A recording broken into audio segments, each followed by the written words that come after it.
Tell us a little about where you grew up. Did you grow up here in Philly? Yes, I did. Yeah. Grew Here up in in West Germantown? Philadelphia. West Philadelphia. Yeah. Overbrook graduate. Overbrook. All right. And Overbrook graduate. Yeah. Okay. Yeah. And what's your field been? I think you're retired now. Yeah. I'm retired. Juvenile justice primarily. Prior to that, I worked for General Electric, and prior to that, I was in the military. Ah. What did you do with juvenile justice? I was a counseling psychologist at the Youth Development Center and supervisor, unit supervisor. I didn't know that. Yeah. Oh, interesting. What drew you to USG? That's a good question. The very first time I attended USG is when Martin Luther King spoke here. Shortly after that, I was stationed in DC at the time. So after coming here to hear King, I checked to see if there was a Unitarian church in DC and discovered All Souls. I went down to All Souls, and Dave Eaton was then an assistant minister at All Souls. And I think I attended there maybe 2-3 times over the next 2 years. I got out of the service in '65, came back to Philadelphia. Came back to Germantown, I guess, in 1968. And got involved with some of the folks who were at Germantown at the time, like Eversley Vaughn. Oh, wow, I can't even think of the gentleman's name, and he's still alive. But it was during the time of the Black Affairs Council and their involvement with the UUA. And, Right. yeah, so. And I guess Rosita Johnson's husband was the head of the Philadelphia chapter, but I don't remember his name. No, at that time, I believe the head of the Philadelphia chapter was out of Restoration. Okay. Trainer? Yeah, Dick Trainer. Okay. Yeah, right. And a member here was the treasurer for the Black Affairs Council. And I can't. He was a Tuskegee Airman. But I can't think of his name. George Kidd? No, not George. Another Tuskegee. Yeah, he's still alive. In fact, he's still a member of the church. Oh, okay. And I've forgotten his name too, but I think I know who you Yeah. mean. Yeah. It's interesting. I've forgotten a whole lot of names. I guess it has something to do with age or diminished capacity of retaining information. Yes, time in between. Yeah. You've already started to talk about some of this, but what were the major issues in the community and the nation when you first attended USG? I would say that one of the major issues was recognition of Black empowerment. And it was also one of the major issues within the UU. I didn't make the General Assembly, and in '68 it was in Washington. Well, I wasn't even in the UU at that time, even though I was attending. I didn't sign the membership book until '69. And I think my first General Assembly was Toronto in '70. What was the racial climate at USG when you arrived? Well, the head of the ushers at the time, and I cannot remember his name either, sort of suggested that I might be more comfortable at Restoration. And my response to him was, well, you may not be comfortable with me being here, but I'm very comfortable here. Good. Who were the major players when you first came?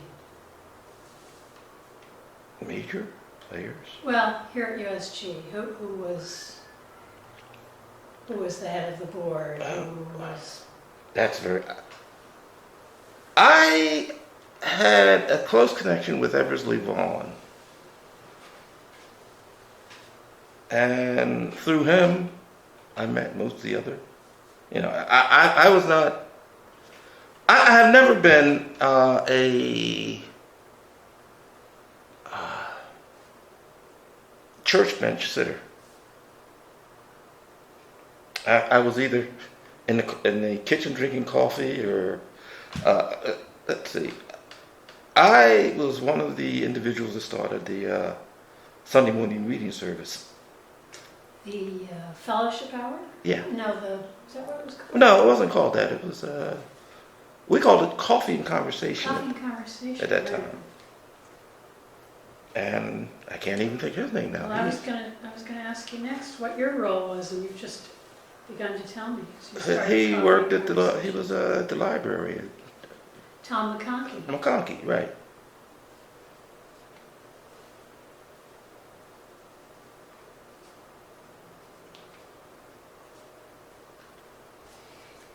What has changed?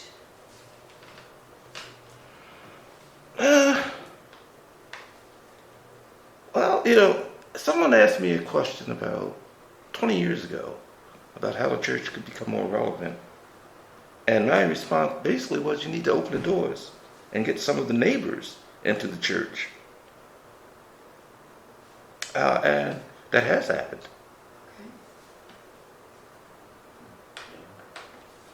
Any other things that you think of that have changed in the time you've been here? Yeah, actually, discussing race has become harder in the last 20 years than it was when I first came here. Because at that time, the denomination was engaged in discussion of racial problems and ways of overcoming racial problems. And everyone seems to be shying away from that now. It's like the problem doesn't exist. So why are we talking about it? How do you see that? Is there any evidence that you know about that? Well, I guess I can say being black and seeing how folks relate to me is the evidence that I use to make that evaluation. Sure. I've heard comments like that. I think some folks in the church have felt that we already dealt with it. Yeah, and There's a sense of that, as opposed to realizing there's still a lot to deal Yeah. with. Yeah. How have you evolved over the time? I've gotten older. Yes. Can you say more about how you've evolved? Well, let's see. I've raised 9 children. And at one point, I had, my wife and I did foster care. So we had 8 foster daughters. And at one point, they all came to church with me. We're in a situation now where none of them are still in Philadelphia. Do you hear from them? Yes.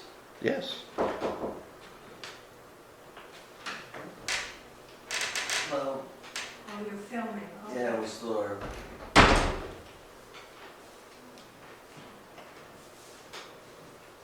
Okay. So your foster girls aren't around here. No. Did the Unitarian background have any influence on them?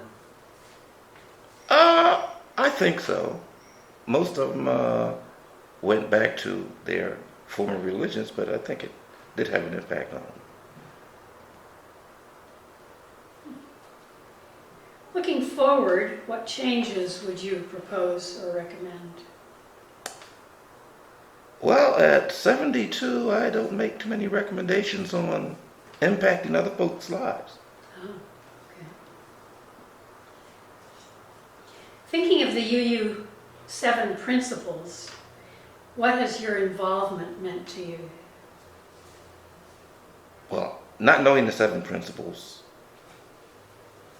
I always felt that involvement was or should be hands-on and bodies in,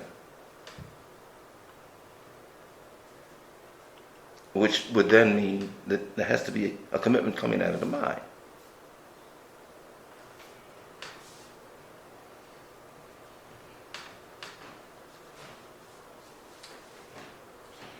What are the changes you see needing to happen in the future at USG, and particularly including the role of the Ending Racism Committee?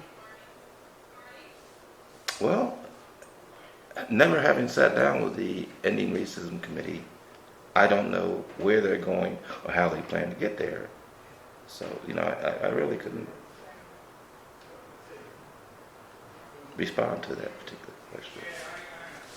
Well, all right, let's leave the ERC out of it then. What are the changes you see needing to happen in the future at USG?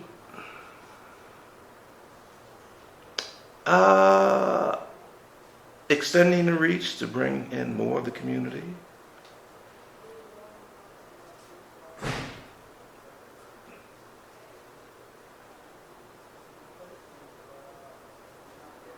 Mm-hmm. You say more about that?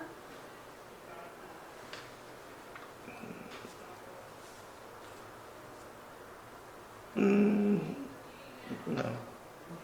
Well, so racism, you're saying, is an issue that seems to be swept under the rug.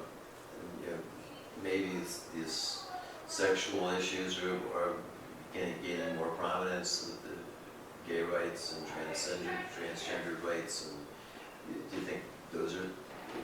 Well, it's interesting because going back to 70, 71 General Assemblies,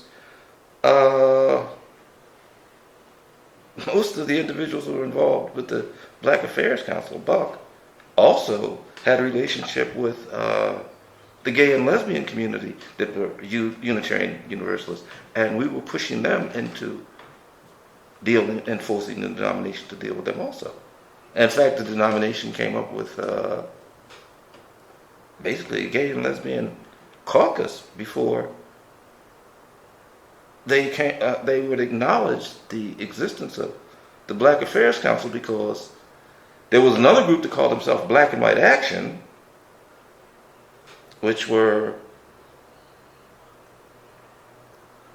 I guess it was most of the churches, most of the UU churches in New York City had black members who were involved in the Black and White Action, which was Donald Spinoza Harrington, I believe, was the leader of that particular group. Mm-hmm. And they were stating that the money that the UU set aside for Black affairs should be split between the two groups, because their agenda was not the same as the Black Affairs Council. You talked about extending the reach to bring in more numbers from the community. No, you didn't say that. You said more people from the community. Right. Can you share some ways that we might do that we might reach out into the community? That you think would be effective?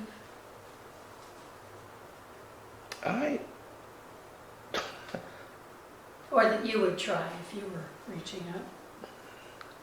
I have never heard a Unitarian Universalist commercial on the radio or on television.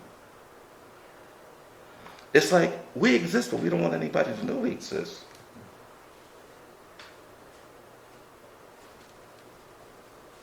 Okay. Thanks. How have you evolved by being a member of USG?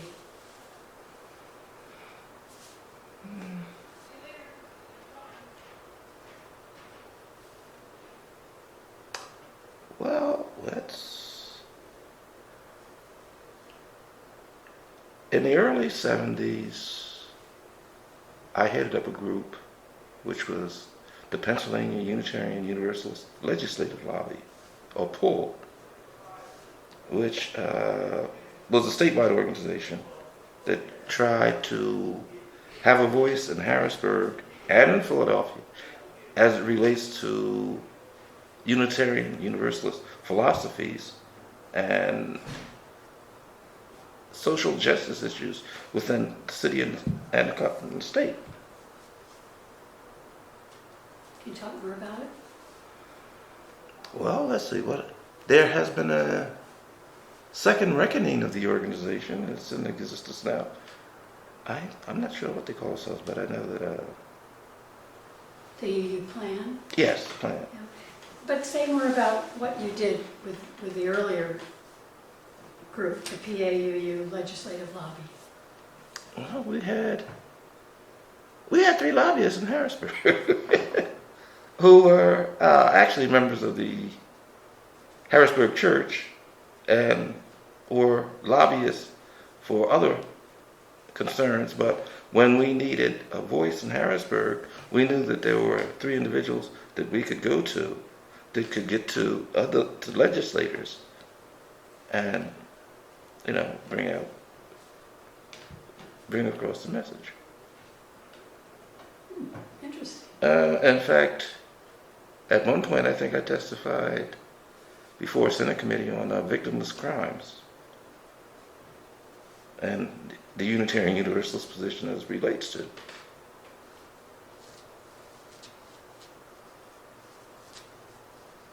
And the fact that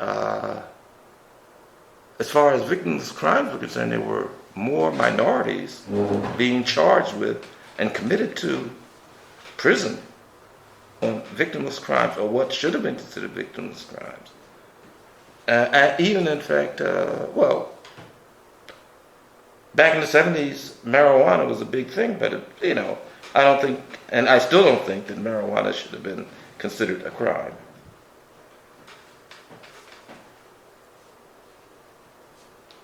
So we seem to be getting to that point. Yeah. Now. Yeah, 40 years later. Right. When you talked about drawing people into the church, one of the things I've gotten in some of these interviews is that culturally, a lot of African Americans have got a more Christian background. And I'm wondering how we can draw more African Americans to this community who may not actually join the church. I'm just thinking that maybe there's some way that the congregation here could be more welcoming to those who don't necessarily buy into the whole Unitarian ball of wax, but maybe see something in the community that's different than their home church, so to speak.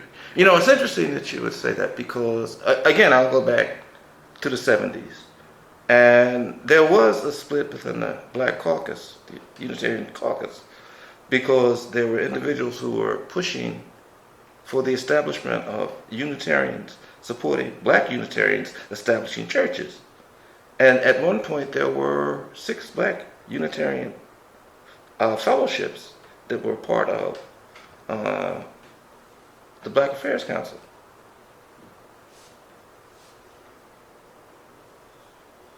There was not one in Philadelphia, but Dick Trailer at one point was trying to establish one. So that's essentially a segregated congregation? Well, not necessarily a segregated congregation, but a congregation that appealed to Black Unitarian Universalists. Right. And what is that? What's the difference? The difference is, I guess, a slight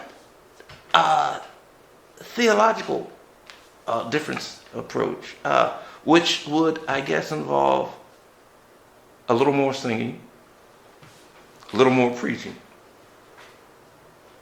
and I guess that's. And it was not meant that over here are a bunch of Black Unitarians and that's all us over here.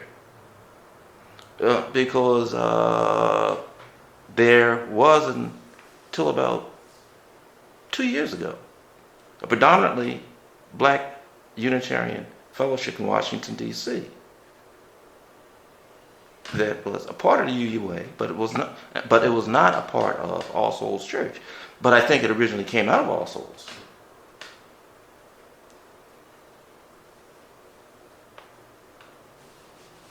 That's interesting. Both that there was a predominantly black church in DC that came out of All Souls, but also that what you would suggest would be more singing. The theological approach might be different, and that would include more singing and more preaching. Yeah. Interesting. Now preaching in what theology? I mean, it's kind of like the Unitarian. To me, having grown up here, the idea of more preaching, I'm not sure how that fits in with what we already do. I mean, we have a minister who does his sermon or his talk, and then there's some music, but where would more preaching fit in? Yeah, any sense for that? I'm going to add, are you thinking of a little different kind of preaching?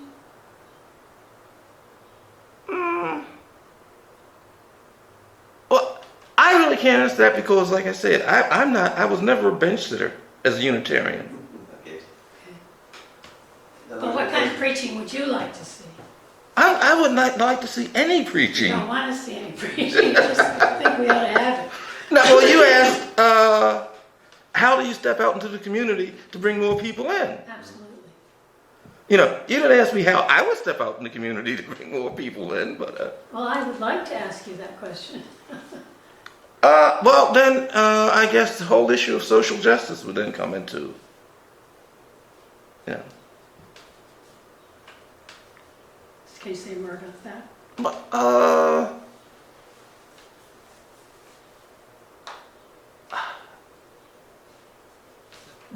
well,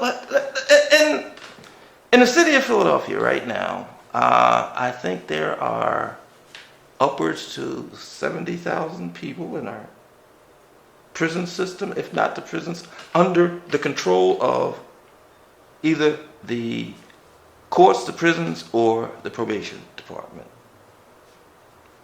And the majority are either black or Hispanic.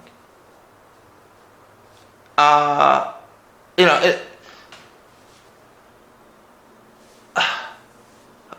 the president the other day released 46 individuals from prison who were, some of them were serving 20 to 40, some were serving life terms. Federal. Yeah, on basically victimless crimes. So are you saying that you would reach out by working to get people here in Philadelphia released if they're there for victimless crimes? If they're Or at least take a stand and say, here we are Unitarians, and we have a problem with this, or this.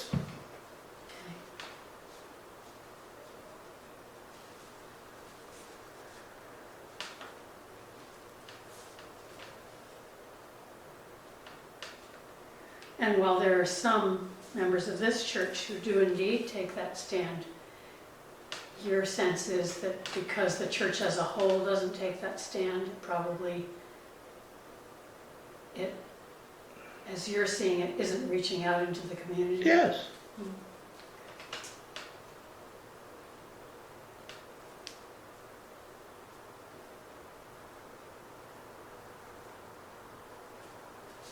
Well, thank you so much for being here with us. Jeff, are there any other questions that you have? Have you been attending regularly? I can't remember whether I've seen you. He's not a bench sitter. No, you're not a bench sitter. No. Oh, And really, since I've stopped doing First Sunday lunch, I think I've been here maybe 3 or 4 times since then. okay. this Ending Racism Committee, do you have any interest in that? If you say you don't know much about what they're doing, I haven't had much contact with it myself, but since I've been doing these recordings, it seems as if there is an effort to try to focus on what we can do to bring in not just African Americans, but more people of other cultures to this congregation.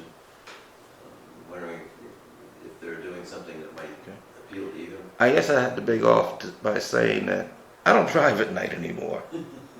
So anything that occurs after dark, I'm not, you know. You can't do it or don't do it. I could do it, but I don't because I have concerns about driving. Yeah. But I tend to see things that are further away from me, being even further away. So all of a sudden I'm having to slam on my brakes because that car that I thought was all the way over there is now right here. Yeah. So my nighttime vision it's different than my daytime vision for some reason. I can relate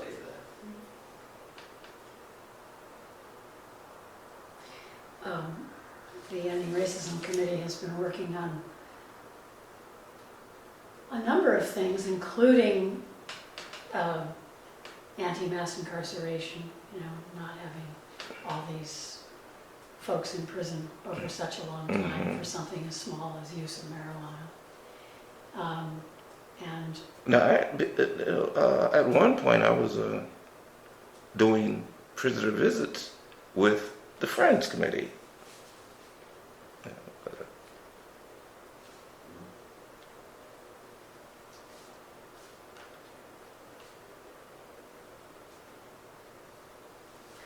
so is your thought that it would be helpful if you were visiting prisoners? I think it would be more helpful if you use were less philosophical and more physically sophical, if you will.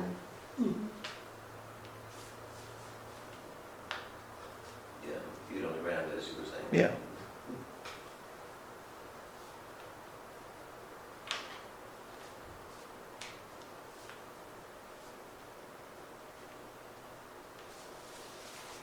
All right, anything else you'd like to share with us? We haven't asked about.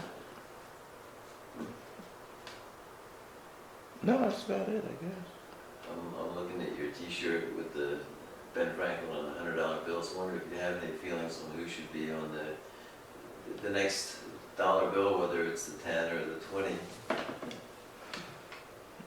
If you ask me, I'd say Maya Angelou, but Okay. I asked you. Cool. Good I'd idea. go for that. I think she has to be dead. I think She is dead. Did she die? yeah. Not, And there was a Unitarian that went to Mother Bethel Church in Philadelphia. I can't think of her name. No, is it Mother Bethel? Her name, I believe, is Harper. Black Unitarian, female.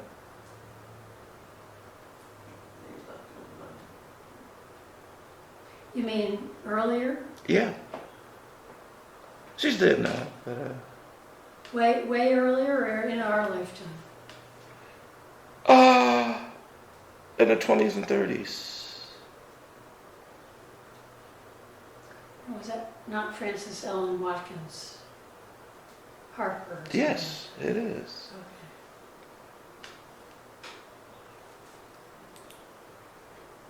Okay. She was an AME Unitarian, She was a Unitarian, yes, she was a Unitarian. but she went to an AME church. Yeah. But she is celebrated in the Unitarian Church. Yeah.